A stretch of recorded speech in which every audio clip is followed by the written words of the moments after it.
I think the biggest, maybe the biggest plus of bringing the forest guards into the fray is that they know the lie of the ground perhaps better than most, because as you are just pointing out, the primary concern is to protect against any injury to our forests, maybe even poachers and all of that. But when it comes to, humans, criminals who are highly trained and who, as the governor himself said, are using sophisticated weaponry, you just pointed out that we don't know what the nature of assault equipment that they will have, because we're looking at, it seems that whereas we don't worry about the military because they are specially trained, they are trained, but the point is they might not be able to get into the nooks and crannies as the forest guards would know. So this has been a concern among commentators. And as you pointed out, if we even decide, that is the president and all the relevant authorities, that yes, they can bear assault rifles and all of that, that is going to take some training. And but the governor seemed to be quite optimistic that this was a game changer. So in between the knowledge that, look, it's one thing to establish the forest guards. In fact, as you have said, it's not really establishing the forest guards. The forest guards have been in existence. It's a matter of not knowing how they are going to transform into the kind of assignment that we are now placing on them to help combat all these terrorists, especially as the terrorists, the governor has said, even before the governor, commentators had said that the weaponry that is at their disposal is most sophisticated. But Governor Zulum has said that with this kind of an arrangement, no further local government will fall in his state. And so I'm wondering, I hope we're not being too optimistic in this, especially against such a formidable foe as Boko Haram, and all these people that have been troubling us. Yeah, you see, the issue of what the Governor Zulum said, that none of the Borno State Local Government Council will fall into the hands of insurgents. First and foremost, I want to salute the courage and his capacity and capability to visit this affected area, especially in the Kwa, Marte, and other Abadam. So I salute his courage when the other governors are busy attending national summit in the Bila, and other governors of APC and other governors of PDP are busy doing NEC meeting, national caucus meeting. Well, Zulum, the governor of Borno State, has conquered fear and remained very courageous in discharge of his constitutional mandate to exercise or uphold the provision of Section 14, subsection 2 of the Nigerian Constitution. Because every responsibility of every government is to provide security and welfare of its people.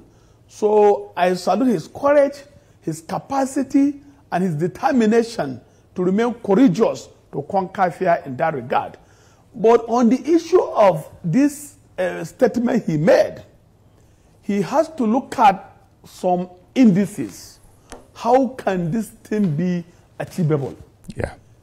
Looking at the porosity of the border, Borno State share boundary with Niger Republic, with Chad Republic, with Cameroon Republic, Republic of Cameroon.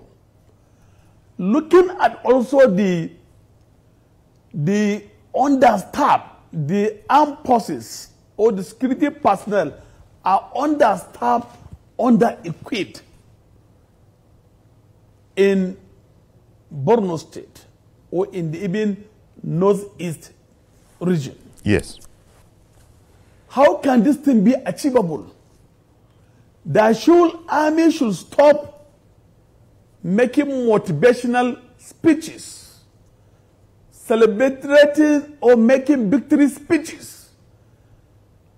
the army should squarely stand to their constitutional responsibility in fight against these insurgents and armed banditry in the Northwest. And average Nigerians have lost confidence sometimes on the victory speeches, motivational speeches, condemnation from the part of the federal government or on the part of the security personnel. What Nigerians need now is how to curtail this insecurity. And looking at this terrorism, in Borno State, is dimensional, because looking at the, terrorism has been categorized into three: international terrorism, domestic terrorism, transnational terrorism. International terrorism, Boko Haram have been factionalized to two groups. Another group of the Boko Haram are being aided or supported by ISWAP. ISWAP, that is Islamic West Africa province. Then the other one, Jama'atul Al-Sunnah wal Jihad. These are also some of the splinter group or part of the Boko Haram. The other group, ISWAP, has international connection. But the other group, the Jihadi, Jama'atul Al-Sunnah wal Jihad, are domestic terrorism. So some of these repented bandits disguise in supporting them in supplying logistics to their hideout. Looking at also the resurgence of the attack, the ISWAP have now changed the tactics of the insurgency, attacking military formation, attacking rural communities, sabotaging government through vandalizing of roads, bridges. So some of these insurgents are operating into a very difficult terrain, which is not motorable. And also how they expand their attacks using technology, yes, using internet, using armed drum. So it has taken another dimension.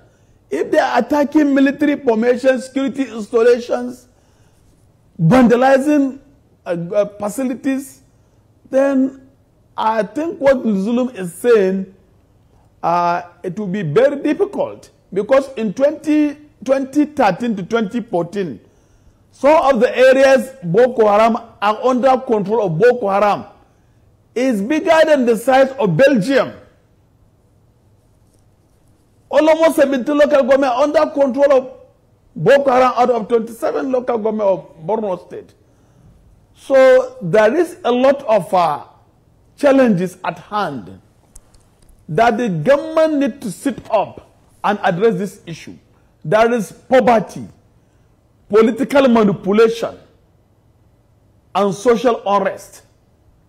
Supply of smaller and lighter arms through this land border of Chad, Cameroon, and Niger Republic. Yori, let me draw your attention. 17 states in Nigeria share boundary with Niger Republic, with Chad Republic, with the Benin Republic, with Cameroon Republic. 17 local government in the southwest. Oyo State share boundary with the Benin Republic. Lagos share boundary with the Benin Republic. Ogun share boundary with the Benin Republic. If you come to the north, Kwara State share boundary with the Benin Republic. Niger State share boundary with the Benin Republic. Kebbi State share boundary with Benin Republic and Niger Republic. Sokoto share boundary with Niger Republic. Zamfara share boundary with the Niger Republic.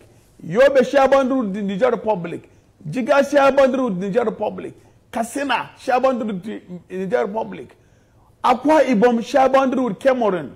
Benue share boundary with Cameroon, Taraba share boundary with Cameroon, Cross River share boundary with Cameroon. So looking at the porosity of the border from ungoverned space that gave room for smuggling of smaller and lighter weapons into Nigeria. So it is not only the porous guard is needed. We need to expand a technological advancement on how to monitor our land borders. Then also there is need for the Act of National Assembly to enact a law to establish National Border Control Agency, because custom and immigration are understaffed